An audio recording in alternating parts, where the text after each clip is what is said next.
to read Chapter 8 of Danny the Champion of the World. Chapter 8 is called The Pit.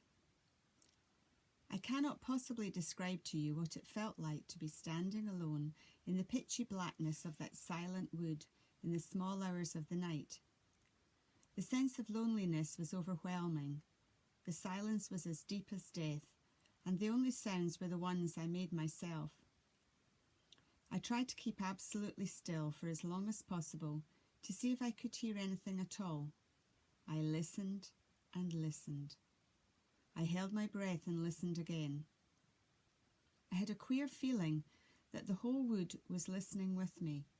The trees and the bushes, the little animals hiding in the undergrowth, and the birds roosting in the branches. All were listening. Even the silence was listening. Silence was listening to silence. I switched on the torch.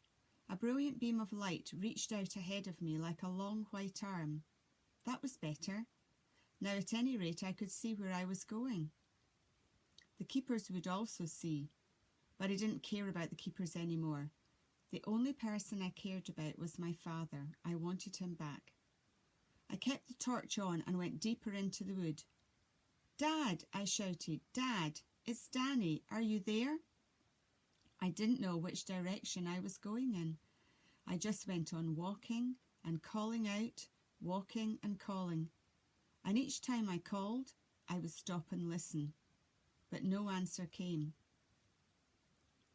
After a time, my voice began to go all trembly. I started to say silly things like, "Oh, Dad, please tell me where you are. Please answer me, please, oh please." And I knew that if I wasn't careful, the sheer hopelessness of it all would get the better of me, and I would simply give up and lie down under the trees. "Are you there, Dad? Are you there?" I shouted. "It's Danny." I stood still, listening, listening, listening. And in the silence that followed, I heard, or thought I heard, the faint, but oh so faint sound of a human voice. I froze and kept listening. Yes, there it was again. I ran towards the sound. "Dad," I shouted, "it's Danny. Where are you?" I stopped again and listened. This time the answer came just loud enough for me to hear the words. "I'm here," the voice called out. "Over here." It was him. I was so excited my legs began to get all shaky. "Where are you, Danny?" my father called out. "I'm here, Dad. I'm coming." With the beam of the torch shining ahead of me, I ran towards the voice. The trees were bigger here and spaced further apart. The ground was a carpet of brown leaves from last year and was good to run on. I didn't call out any more after that. I simply dashed ahead. And all at once his voice was right in front of me. "Stop! Danny, stop!" he shouted. I stopped dead. I shone the torch over the ground. I couldn't see him. "Where are you, Dad?" "I'm down here. Come forward slowly, but be careful, don't fall in." I crept forward. Then I saw the pit. I went to the edge of it and shone the light downward, and there was my father. He was sitting on the floor of the pit, and he looked up into the light and said, "Oh, hello, my marvellous darling. Thank you for coming." "Are you all right, Dad?" "My ankle seems to be broken," he said. "It happened when I fell in." The pit had been dug in the shape of a square, with each side about 6 feet long. But it was the depth of it that was so awful. It was at least 12 feet deep. The sides had been cut straight down into the earth, presumably with a mechanical shovel, and no man could have climbed out of it without help. "Does it hurt?" I asked. "Yes," he said. "It hurts a lot, but don't worry about that. The point is, I've got to get out of here before morning. The keepers know I'm here, and they're coming back for me as soon as it gets light." "Did they dig the hole to catch people?" I asked. "Yes," he said. I shone my light around the top of the pit and saw how the keepers had covered it over with sticks and leaves, and how the whole thing had collapsed when my father stepped on it. It was the kind of trap hunters in Africa dig to catch wild animals. "Do the keepers know who you are?" I asked. "No," he said, 2 of them came and shone a light down on me, but I covered my face with my arms and they wouldn't recognise me. I heard them trying to guess. They were guessing all sorts of names, but they didn't mention mine. Then one of them shouted, "We'll find out who you are all right in the morning, my lad, and guess who's coming with us to fish out?" I didn't answer. I didn't want them to hear my voice. "We'll tell you who's coming," he said. "Mr. Victor Hazel himself is coming with us to say hello to you." And the other one said, "Boy, I hate to think what he's going to do when he gets his hands on you." They both laughed and then they went away. Ouch! My poor ankle. "Have the keepers gone, Dad?" "Yes," he said, "they've gone for the night." I was kneeling on the edge of the pit. I wanted so badly to go down and comfort him, but that would have been madness. "What time is it?" he said. "Shine the light down so I can see." I did as he asked. "It's 10 to 3, he said. "I must be out of here before sunrise." "Dad," I said. "Yes." "I brought the car. I came in the baby Austin." "You what?" he cried. I wanted to get here quickly, so I just drove it out of the workshop and came straight here. He sat there staring at me. I kept the torch pointed to one side of him, so as not to dazzle his eyes. "You mean you actually drove here in the baby Austin?" "Yes. You're crazy," he said. "You're absolutely plumb crazy." "It wasn't difficult," I said. "You could have been killed," he said. "If anything had hit you in that little thing, you'd been smashed to smithereens." "It went fine, Dad." "Where is it now?" "Just outside the wood on the bumpy track." His face was all puckered up with pain and as white as a sheet of paper. "Are you all right?" I asked. "Yes," he said, "I'm fine." He was shivering all over, though it was a warm night. "If we could get you out, I'm sure I could help you to the car," I said. "You could lean on me and hop on one leg." "I'll never get out of here without a ladder," he said. "Wouldn't a rope do?" I asked. "A rope," he said. "Yes, of course, a rope would do it. There's one in the baby Austin. It's under the back seat. Mr. Pratchett always carries a tow rope in case of a breakdown." "I'll get it," I said. "Wait there, Dad." I left him and ran back the way I had come, shining the torch ahead of me. I found the car. I lifted up the back seat. The tow rope was there, tangled up with the jack and the wheel brace. I got it out and slung it over my shoulder. I wriggled through the hedge and ran back into the wood. "Where are you, Dad?" I called out. "Over here," he answered. With his voice to guide me, I had no trouble finding him this time. "I've got the rope," I said. "Good. Now tie one end of it to the nearest tree." Using the torch all the time, I tied one end of the rope round the nearest tree. I lowered the other end down to my father in the pit. He grasped it with both hands and hauled himself up into a standing position. He stood only on his right leg. He kept his left foot off the ground by bending his knee. "Jeepers," he said, "this hurts." "Do you think you can make it, Dad?" "I've got to make it," he said. "Is the rope tied properly?" "Yes." I lay on my stomach with my hands dangling down into the pit. I wanted to help pull him up as soon as he came within reach. I kept the torch on him all the time. "I've got to climb this with hands only," he said. "You can do it," I told him. I saw his knuckles tighten as he gripped the rope. Then he came up hand over a hand, and as soon as he was within reach, I got hold of one of his arms and pulled for all I was worth.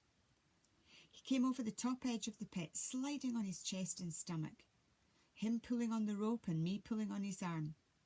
He lay on the ground, breathing fast and loud. "You've done it," I said. "Let me rest a moment." I waited, kneeling beside him. "All right," he said. "Now for the next bit. Give me a hand, Danny. You'll have to do most of the work from now on." I helped him to keep his balance as he got up onto his one good foot. "Which side do you want me on?" I asked. "On my right," he said. "Otherwise you'll keep knocking against my bad ankle." I moved up close to his right side and he put both his hands on my shoulders. "Go on, Dad," I said. "You can lean harder than that." "Shine the light forward so we can see where we're going," he said. I did as he had asked. I tried a couple of hops on his right foot. "All right," I asked him. Yes, he said, let's go. Holding his left foot just clear of the ground and leaning on me with both hands, he began to hop forward on one leg. I shuffled along beside him, trying to go at exactly the speed he wanted. Say when you want to rest. Now, he said. We stopped. I've got to sit down, he said. I helped him to lower himself to the ground. His left foot dangled helplessly on its broken ankle, and every time it touched the ground, he jumped with pain. I sat beside him on the brown leaves that covered the floor of the wood. The sweat was pouring down his face. Does it hurt terribly, Dad? It does when I hop, he said. Each time I hop, it jars it. He sat on the ground, resting for several minutes. Let's try it again, he said. I helped him up and off we went. This time I put an arm around his waist to give him extra support. He put his right arm around my shoulders and leaned on me hard. It went better that way, but boy was he heavy. My legs kept bending and buckling with each hop. Hop, hop, hop. Keep going, he gasped. Come on, we can make it. There's the hedge, I said, waving the torch. We're nearly there. Hop, hop, hop. When we reached the hedge, my legs gave way and we both crashed to the ground. I'm sorry, I said. It's okay. Can you help me get through the hedge? I'm not quite sure how he and I got through that hedge. He crawled a bit, I pulled a bit, and little by little we squeezed through and out the other side onto the track. The tiny car was only 10 yards away. We sat on the grassy bank under the hedge to get a breather. His watch said it was nearly 4 o'clock in the morning. The sun would not be up for another 2 hours, so we had plenty of time. Shall I drive? I asked. You'll have to, he said. I've only got one foot. I helped him to hop over to the car, and after a bit of a struggle, he managed to get in. His left leg was doubled up underneath his right leg, and the whole thing must have been agony for him. I got into the driver's seat beside him. The rope, I said. We left it behind. Forget it, he said. It doesn't matter. I started the motor and switched on the headlamps. I backed the car and turned it round, and soon we were heading downhill on the bumpy track. Go slowly, Danny, my father said. It hurts like crazy over the bumps. He had one hand on the wheel, helping to guide the car. We reached the bottom of the track and turned onto the road. You're doing fine, he said. Keep going. Now that we're on the main road, I changed into second gear. Rev her up and go into third, he said. Do you want me to help you? I think I can do it, I said. I changed into third gear. With my father's hand on the wheel, I had no fear of hitting the hedge or anything else, so I pressed down hard on the accelerator. The speedometer needle crept up to 40. Something big with headlamps blazing came rushing towards us. I'll take the wheel, my father said. Let go of it completely. He kept the little car close in to the side of the road as a huge milk lorry rushed past us. That was the only thing we met on the way home. As we approached the filling station, my father said, I'll have to go to hospital for this. It must be set properly and then put into plaster. How long will you be in hospital? Don't worry, I'll be home before evening. Will you be able to walk? Yes. They fix a metal thing into the plaster. It sticks out underneath the foot. I'll be able to walk on that. Should we go to the hospital now? No, he said. I'll just lie down on the floor of the workshop and wait till it's time to call Doc Spencer. He'll arrange everything. Call him now, I said. No, I don't like waking doctors up at 4:30 in the morning. We'll call him at 7. What will you tell him, Dad? About how it happened. I'll tell him the truth, my father said. Doc Spencer is my friend. We pulled into the filling station and I parked the car right up against the workshop doors. I helped my father to get out. Then I held him round the waist as he hopped the short distance into the workshop. Inside the workshop, he leaned against the tool bench for support and told me what to do next.